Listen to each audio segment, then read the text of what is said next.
யாரு காரணம் இல்ல. நான் பொதுவான ஒரே ஒரு விஷயம், நாங்க கேட்ட இடத்த கொடுத்திருக்கலாம்ல. மக்கள் அதிகமா கூடுவாங்க, மக்களும் இட வசதியோட இருக்கணும், தலைவரும் வந்து பாக்கணும். தளபதி சும்மா வந்தாலே கூட்டமா தான் வரும். இன்னைக்கு அவர் ஒரு கட்சி தலைவரா வர்றப்போ இன்னும் எதிர்பார்ப்போடு அதிகமான மக்கள் வரத்தான் செய்வாங்க.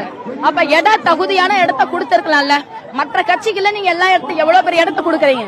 அப்ப தமிழக வெற்றி கழகத்துக்கு இடம் கொடுத்திருக்கலாமே, ஏன் கொடுக்க மாட்டேங்கிறீங்க? சென்னை ஹைகோர்ட்லயே எல்லா கட்சிக்குமே ஒரே மாதிரியான அனுமதி தான் கொடுக்கணும்னு சொன்னாங்க. ஆனா ஏன் தமிழக வெற்றி கழகத்துக்கு கூட கொடுக்க மாட்டேங்கிறீங்க? இன்னைக்கு எவ்வளவு ஆம்புலன்ஸ் போகுது. நாளைக்கு நியூஸ்ல என்ன போடுவீங்க? விஜய் வந்தாரு, அவர் பாட்டு பேசிட்டு போயிட்டாரு, அவரை பார்க்க வந்தனால மக்கள் எத்தனை பேர் அவதிக்குட்டாங்க, அதெல்லாம் ஒரு கண்ணுக்கு தெரியுமான்னு கேட்பாங்க. ஆனா இப்ப நான் பேசுறது எல்லாமே எங்க தலைவருக்கு அதுக்கு போகும். அவர் இதுக்கு தக்க பதிலடி கொடுப்பார்.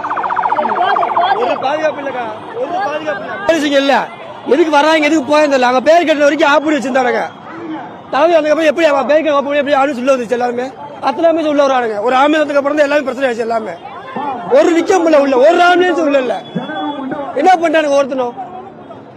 போலீஸ் இருந்து ஒரு பாதுகாப்பு கொடுக்க முடிஞ்சா எத்தனை குழந்தைங்க உயிர் போயிடுச்சு தெரியுமா? எத்தனை பேர் மயக்க மாட்டாங்க. தண்ணி கூட கொடுக்க முடியல. எதுக்கு அப்படி மீட்டிங் தரது? எது கொடுத்தீங்க முதல்ல? Download ShareChat.